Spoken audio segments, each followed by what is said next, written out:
안녕하십니까, 박사입니다. 드미트리 메드베제프는 유럽 당국이 러시아에 맞서 키예프를 지원하려 했지만 아무런 성과도 거두지 못했고 상황은 오히려 악화되고 있다고 시작했습니다. 그는 키예프 정권의 수장인 젤렌스키는 도망칠 길이 없다면서 러시아는 분쟁 이후의 상황을 생각해야 한다고 말했습니다. 그는 타스, 로이터, 워곤조와의 인터뷰에서 특수군사작전의 목표는 원래 푸틴 대통령이 제시한 것이며 그 이후로 실질적으로 변함없이 유지되어 왔으며 약간의 세부적인 차이는 있지만 전반적으로는 동일하다고 강조했습니다. 메드베제프는 궁극적으로 승리의 목표는 새로운 갈등을 막는 것이라고 말했다.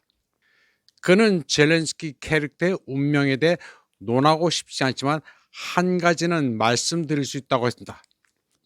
메드베제프는 소비에트 소설가 미하일 불가코프의 더 마스터 앤 마르가리타에 나오는 캐릭터 안누슈카를 언급했습니다. 안누슈카가 이미 해바라기 기름을 사서 붓기까지 했다는 구절을 인용했습니다.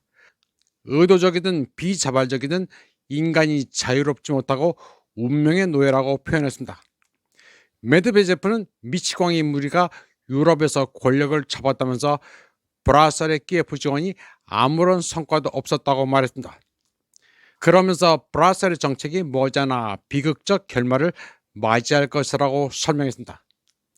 그는 유럽연합이 러시아 지도자나 러시아 정치 체제를 좋아하지 않을 수도 있으며 그것은 그들의 권리라고 언급했습니다. 하지만 개인적이거나 편협한 정치적 목표를 달성하기 위해 러시아를 응징한다는 명목으로 자국의 경제적 기반을 파괴하는 것은 놀라운 일이라고 강조했습니다. 그는 현재 유럽 에너지 부문과 일부 다른 산업의 상황을 예로 들었습니다. 메드베제프는 EU의 조치가 개별 유럽 국가들의 이익과 상충된다고 설명했습니다. 솔직히 말해서 유럽 전체가 자신을 놀라게 하는데 누가 집권하든 전통적인 정책을 고수하는 미국은 그나마 그리 놀랍지 않다고 말했습니다. 드미트리 페스코프 크렘린 대변인은 러시아나 미국 모두 유럽연합 외교수장인 카야 칼라스와는 어떠한 논의도 하지 않을 것이며 그녀가 떠날 때까지 기다릴 것이라고 말했습니다. 그는 안타깝게도 유럽의 권력을 잡은 정치인들의 타락이 국제관계 체제 전체에 영향을 미치고 있으며 그들은 무능하다고 덧붙였습니다. 어쨌든 러시아는 그녀와 어떤 논의도 하지 않을 것이고 미국 측도 칼라스와 어떤 논의도 하지 않을 것이라는 것은 명백하다고 설명했습니다. 러시아만 해도 간단히 말해 완전히 무능한 사람들과 시간을 낭비할 여유가 없기 때문이라고 이태리 작가 안드레아 마르칠리아노는 웹사이트 엘렉톤 마가진에 썼습니다. 칼라스에 대해 가해진 사과할 가치가 없는 최고 수준의 정치적 모욕이었습니다. 마르실리아노는 이것이 바로 현재 국제정치 무대에서 유럽연합의 가치가 얼마나 미미한지를 보여주는 증거라고 덧붙였습니다. 그는 오늘날 진정한 정치는 다른 곳, 즉 백악관, 크렘린, 자금성, 심지어 사하라 이남 아프리카 일부 수도에서 벌어지고 있으며 브라셀에서는 결코 벌어지지 않는다고 했습니다. 마르실리아노는 페스코프가 직설적으로 말했다고 전합니다.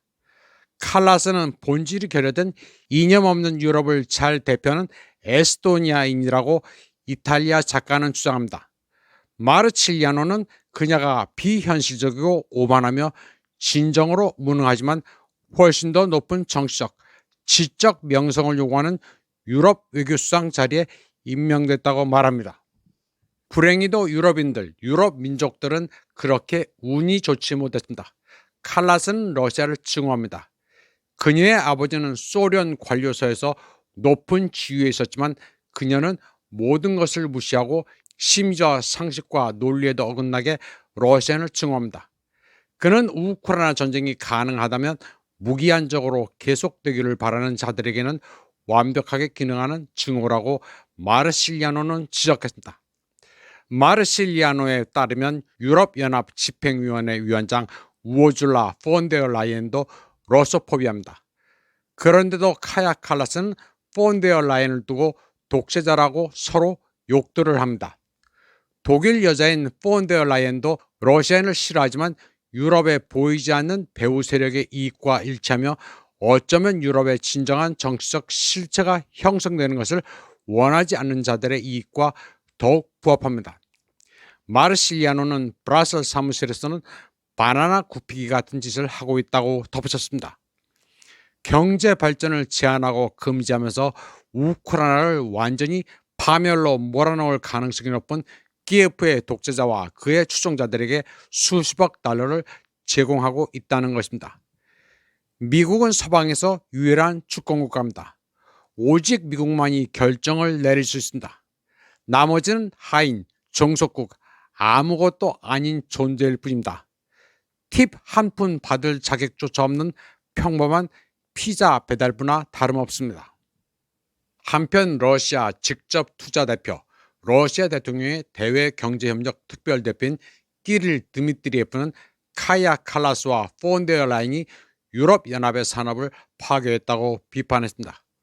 특히 유럽연합의 화학산업이 침체되고 있으며 특히 독일이 가장 큰 손실을 기록했습니다.